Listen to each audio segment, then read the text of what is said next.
Hello everyone. 2026 বৰ্ষৰ শংকৰদেৱ শিশু আৰু বিদ্যা নিকেতনৰ যিসকল ছাত্ৰ ছাত্ৰী তেওঁলোকৰ সুবিধাৰ্থে আমাৰ যিখিনি পৰীক্ষা সেই পৰীক্ষাৰ যিখিনি চিলেবাছ অৰ্থাৎ চতুৰ্থ গোটলৈকে যিখিনি চিলেবাছ গোটেইখিনি লগতে 6 মাহিলী আৰু বছৰেকীয়া পৰীক্ষা ইয়াৰ চিলেবাছখিনি চাব পাৰিব ইয়াত।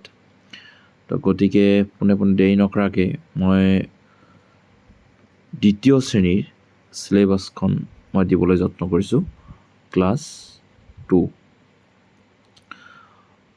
2ৰ লগতে যিসকলে ক্লাছ 3, 4, 5, 6, 7, 8লৈকে পঢ়ি আছে তেওঁলোকৰ সুবিধাৰ্থেও মই পৰৱৰ্তী ভিডিঅ'ত দি আছোঁ। কোনোবা যদি ক্লাছ 3, 4, 5, 6ৰ ছাত্ৰ ছাত্ৰী 7, 8ৰ ছাত্ৰ ছাত্ৰী প্ৰয়োজন হয় চিলেবাছখন, তেনেহ'লে প্ৰফাইলত গৈ চালেই পাই যাব। গতিকে প্ৰথমতে মই ক্লাছ 2ৰ যিখন চিলেবাছ এই চিলেবাছখন দিবলৈ যত্ন কৰিছোঁ।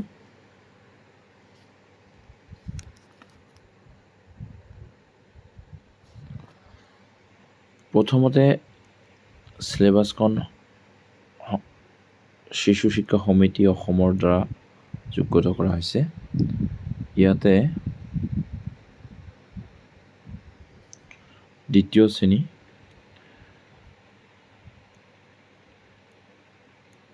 প্ৰথমতে আছে অসমীয়া মই অকণমান জুম কৰি দেখুৱাইছোঁ।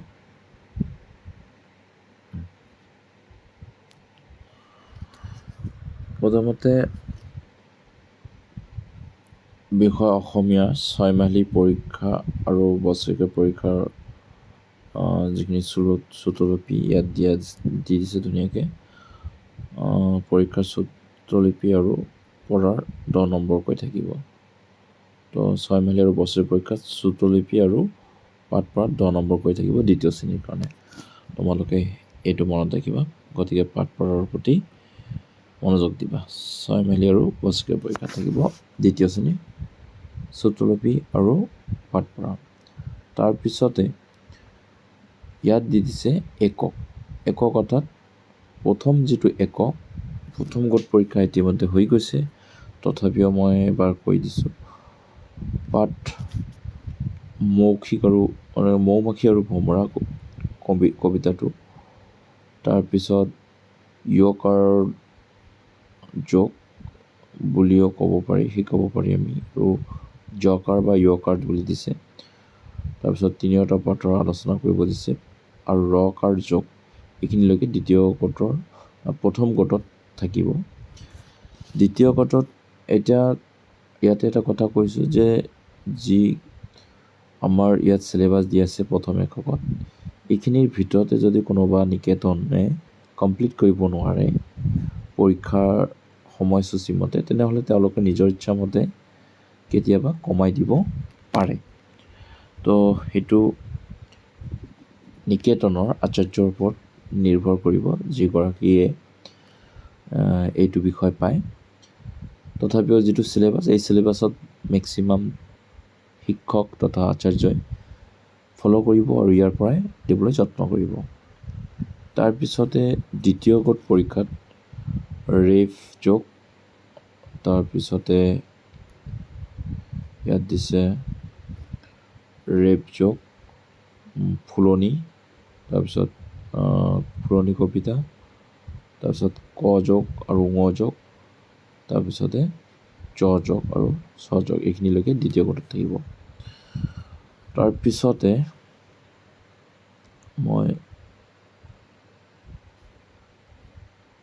দেখুৱাই আছোঁ প্ৰথম গোট এইখিনিলৈকে গ'ল,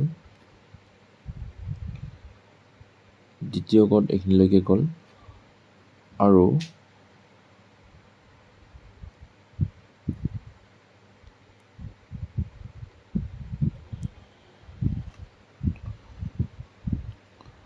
এতিয়া বাকী দ্বিতীয় গোটৰ পিছত এইকেইটা পাঠ থাকিব, যেনেকুৱা পাঠ জ যোগ পাঠ পুনৰ আলোচনা কৰিব দিছে, পাঠ ঙ যোগ, তাৰপিছত পাঠ ঔষধি গছ লতা কবিতা, তাৰ পাঠ ত আৰু ত যোগ আৰু পাঠ থ যোগ, অৰ্থাৎ এইখিনি পাঠলৈকে ছয়মাহিলী পৰীক্ষাত তেওঁলোকৰ থাকিব। প্ৰথম আৰু দ্বিতীয় গোট মিলি যিহেতু ছয়মাহিলী পৰীক্ষা, গতিকে এইখিনিলৈকে তোমালোকে ছয়মাহিলী পৰীক্ষাৰ কাৰণে মনত ৰাখিবা। ইয়াত ছয়মাহিলী পৰীক্ষাৰ দি দিছে, ছয়মাহিলী পৰীক্ষা ছেপ্টেম্বৰত আগষ্ট ছেপ্টেম্বৰত হোৱা বুলি ইয়াত দিয়া আছে। গতিকে বৰ্তমান আগষ্ট মাহ, আমি জানো আগষ্ট মাহ এইটো, ছেপ্টেম্বৰত পৰীক্ষা হ'ব ছয়মাহিলী পৰীক্ষা। ইয়াত ছয়মাহিলী পৰীক্ষাৰ প্ৰস্তুতি বুলি লিখিছে, যেনেকৈ ছয়মাহিলী পৰীক্ষাৰ প্ৰস্তুতি, অৰ্থাৎ ইয়াৰ আগৰ যিখিনি ছেপ্টেম্বৰ মাহলৈকে যিখিনি পাঠ আমি চালোঁ, সেইখিনি পাঠলৈকে প্ৰথম আৰু দ্বিতীয় গোট লগতে অতিৰিক্ত পাঠ থকাখিনি ছয়মাহিলী পৰীক্ষাত থাকিব। এতিয়া আমি আহিছোঁ তৃতীয় গোট, অৰ্থাৎ ছয়মাহিলী পৰীক্ষাৰ পিছত। তৃতীয় গোট পৰীক্ষাত অক্টোবৰ নৱেম্বৰ মাহৰ তৃতীয় গোট, এই তৃতীয় গোট পৰীক্ষাত থাকিব ড দ ধ যোগ পাঠ, তাৰপৰা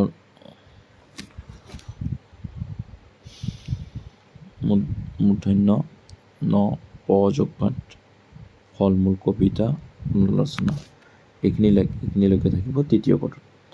আৰু চতুৰ্থ গোটৰ কাৰণে থাকিব এইখিনি ফ ব ব যোগ পাঠ, হ ম যোগ পাঠ, মাছৰ মেল কবিতা, এইখিনিলৈকে থাকিব চতুৰ্থ গোটত। এইখিনি থাকিব চতুৰ্থ গোটত, এইখিনি থাকিব তৃতীয় গোটত। গতিকে তৃতীয় আৰু চতুৰ্থ গোটৰ এইটো এনুৱেলি পৰীক্ষাত থকাৰ উপৰিও এইকেইটা পাঠ অতিৰিক্তভাৱে থাকিব ছয়মাহিলী পৰীক্ষাৰ কাৰণে। ঠিক আছে, তো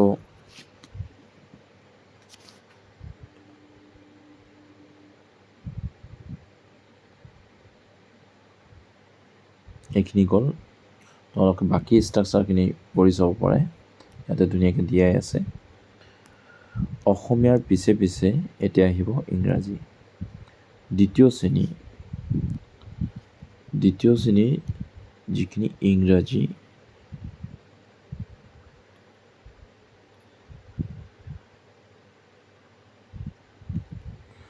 দ্বিতীয় শ্ৰেণীৰ ইংৰাজী বিষয়ত থাকিব first ইউনিটত alphabet, read and right word, তাৰপিছতে মিনিং এ টু কে লৈকে থাকিব। তাৰপিছত নলেজ অফ ভাৱেল এণ্ড কনচনেণ্ট, এইখিনিও প্ৰথম গোটত থাকিব। তো গতিকে অৰাল পেজ থাকিব একশ্যন ৱৰ্ড, তাৰপিছত page number 25 match the animal, 26 indicate the opposite ward. তোমালোকে এইখিনিও লগতে পঢ়ি ল'বা অৰালৰ কাৰণে।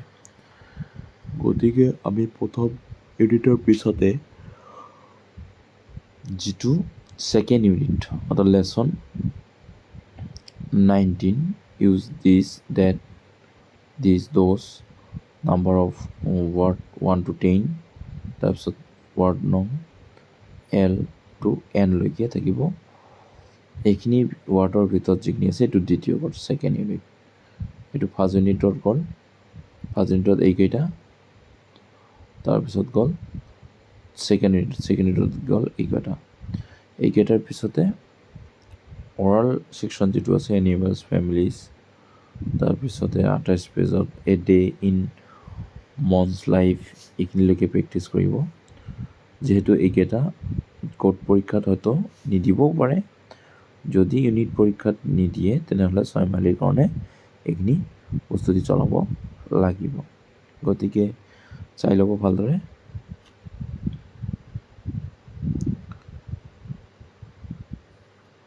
নেক্সট মই আৰু ডেছক্ৰাইব নকৰোঁ, ডেছক্ৰাইব কৰিলে এটা ভিডিঅ' বহুত দীঘলীয়া হ'ব। মই লাহে লাহে স্ক্ৰল ডাউন কৰি গৈ আছোঁ, তোমালোকে চাই ল'বা। এইটো থাকিব তৃতীয় গোটৰ কাৰণে এইকেইটা, চাই ল'ব। তাৰপিছতে চতুৰ্থ গোটৰ কাৰণে এইকেইটা থাকিব, এইটো চাই ল'ব। চতুৰ্থ গোটত এইখিনি অৰাল থাকিব, এইখিনি চতুৰ্থ গোটত থাকিব, এইখিনি থাৰ্ড ইউনিট তৃতীয় গোটত থাকিব। ঠিক আছে, তোমালোকে চাই ল'বা। আৰু এটা কথা মন কৰিবা, তৃতীয় আৰু চতুৰ্থ গোট মিলি আমাৰ এনুৱেলি পৰীক্ষা হ'ব। গতিকে এইখিনি কথা লৈ আমি মনোযোগ দিম। তাৰপিছত সংস্কৃত, আৰু মই ডেছক্ৰাইব নকৰোঁ, তোমালোকে নিজে নিজে চাই ল'বা চিলেবাছখিনি।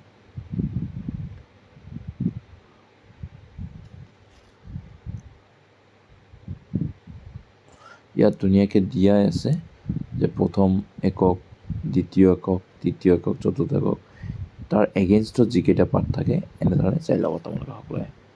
ঠিক আছে?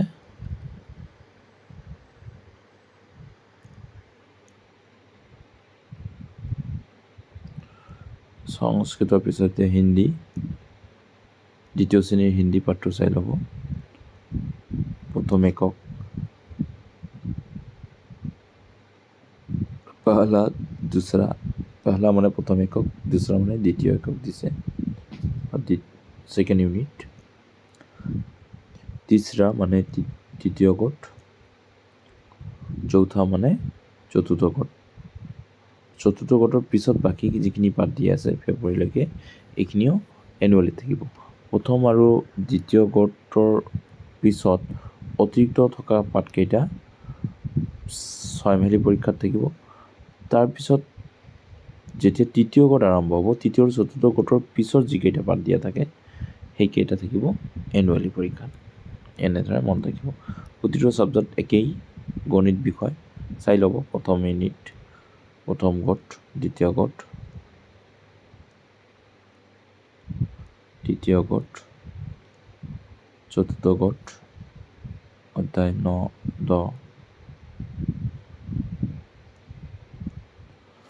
তাৰপিছতে নীতি শিক্ষা তৃতীয় শ্ৰেণীত চাই ল'ব। প্ৰথম গোট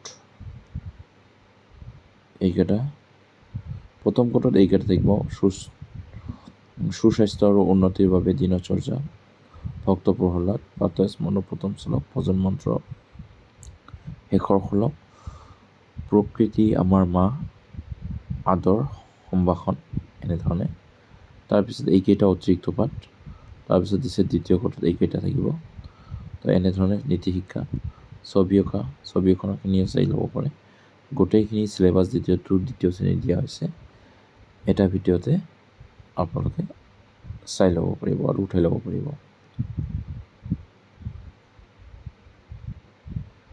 আপোনালোকে ভিডিঅ'টো ষ্টপ কৰি লিখি ল'ব পাৰিব, নাইবা স্ক্ৰীনশ্বট ল'ব পাৰিব। তাৰপিছত পৰিৱেশ বিজ্ঞান আৰু সাধাৰণ বিজ্ঞান,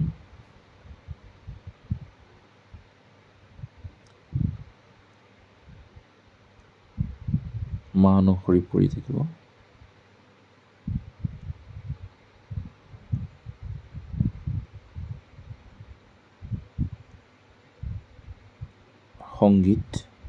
সংগীতত কি থাকিব সেইটোও চাব পাৰিব।